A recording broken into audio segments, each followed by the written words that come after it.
अस्सलाम वालेकुम, this is कफ़ील कासिम और आज हम क्रिमिनोलॉजी के दूसरे लेक्चर की तरफ निकलेंगे और हम ये देखेंगे कि जो क्रिमिनोलॉजिस्ट जो हैं वो क्रिमिनल्स को कैसे स्टडी करते हैं, उन्होंने इसके बारे में कौन कौन सी थेरीज़ दी हुई हैं, इसके ऊपर हमारी बात होगी। सबसे पहली बात तो डिस्कशन करने की ये है कि एक साइंटिफिक मेथड होता है। उस साइंटिफिक मेथड में सबसे पहले आपको प्रॉब्लम को पता होना चाहिए। उस प्रॉब्लम के बाद ना कुछ ऑब्जर्वेशन की जाती हैं, फिर कुछ एक्सपेरिमेंट्स लिए जाते हैं और वो जो एक्सपेरिमेंट्स होते हैं उनके ऊपर फिर उनके रिज़ल्ट की बेस के ऊपर हमारे पास कुछ थेरीज़ बनती हैं, कुछ लॉज बन जाते हैं। लेकिन आप याद रखें क्रिमिनोलॉजी के अंदर क्योंकि जो है वो डिस्कशन की अभी भी वैक्यूम रहता है, गैप रहता है, मुख्तलिफ़ लोग मुख्तलिफ़ तरीके से किसी चीज़ को अंडरस्टैंड कर रहे होते हैं, तो यहाँ पर ना थेरीज़ हैं, यहाँ पर लॉज नहीं हैं। लॉ वो होता है जो चेंज ना हो सके, वो पक्का है। जैसे न्यूटन ने कहा था कि सेब अगर ऊपर से फेंकेंगे तो वो नीचे ही आएगा, ग्रेविटेशनल जो फोर्स है ना उसको नीचे की तरफ ही खींचती है। यहाँ पे इस तरह की बात नहीं होती। कुछ लोग जैसे क्रिमिनोलॉजी में बेसिकली 3 तरह की जो थेरीज़ ना एक्सेप्टेबल है। Number 1 is biological theory, number 2 is psychological perspective of theories, number 3 is the sociological perspective of theories. मतलब बायोलॉजिकल, साइकोलॉजिकल और सोशल, ये 3 स्कूल ऑफ थाट्स हैं, 3 स्कूल ऑफ डिस्कशन है जहाँ पे क्रिमिनल्स को स्टडी किया जाता है और क्रिमिनोलॉजिस्ट उसके ऊपर अपनी मुख्तलिफ़ किस्म की राय देते हैं। अब ये ऐसी डिस्कशन है जिसके ऊपर ना कुछ लोग एतराज़ करते हैं, कुछ लोग जनाब ना उसको मानते हैं। वैक्यूम ऑफ द डिस्कशन हमेशा रहता है। इसके ऊपर आप पॉइंट ऐड कर सकते हैं, पॉइंट उसमें से निकाल सकते हैं, इसलिए कभी लॉ नहीं बनता।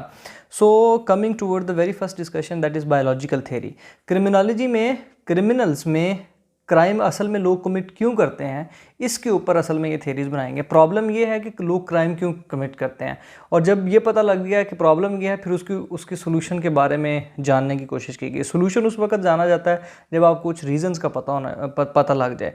पहला जो स्कूल ऑफ थाट है ना वो बायोलॉजिकल स्कूल ऑफ थाट है। बायोलॉजिकल थेरीज़ ये लोग देते हैं, ये कहते हैं कि बेसिकली दो चीज़ें ऐसी हैं जो कि इंसान को क्रिमिनलिटी की तरफ लेके आती हैं। Number 1 is genetics, number 2 is the neuroscience, nervous system, brain, उसके सोचने की जो फैकल्टीज़ हैं वो वाली लोग।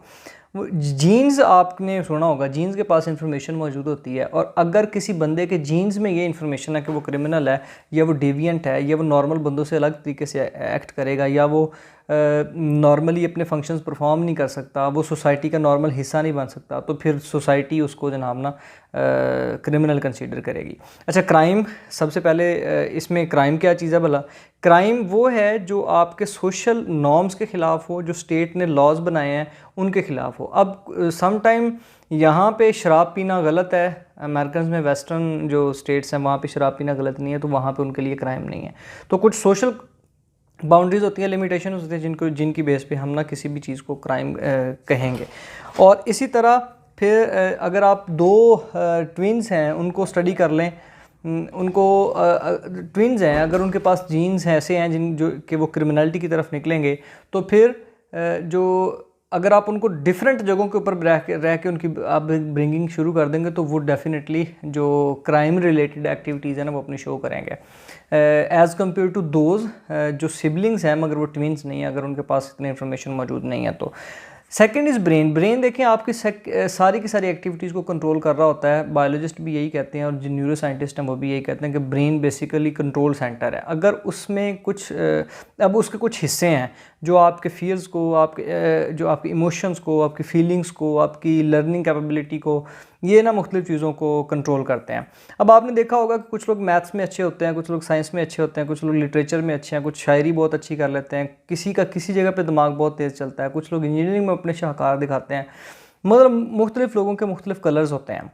अच्छा, ये जिन लोगों में डर नहीं होता, ये क्रिमिनोलॉजिस्ट में जो बायोलॉजिकल स्टडी करने वाले लोग हैं वो ये कहते हैं कि क्रिमिनल्स वो लोग होते हैं जिनके माइंड में जो फियर का और ये डर का जो पोर्शन है ना वो इतना काम नहीं करता। उनको फियर नहीं होता किसी भी चीज़ का। आपने इसीलिए देखा होगा कि जो क्रिमिनल्स हैं वो लोगों के घरों में घुस जाते हैं जबकि उनको पता होता है कि आगे से मार भी पड़ सकती है, आगे से वो कत्ल हो सकते हैं, रिएक्शन कुछ और हो सकता है।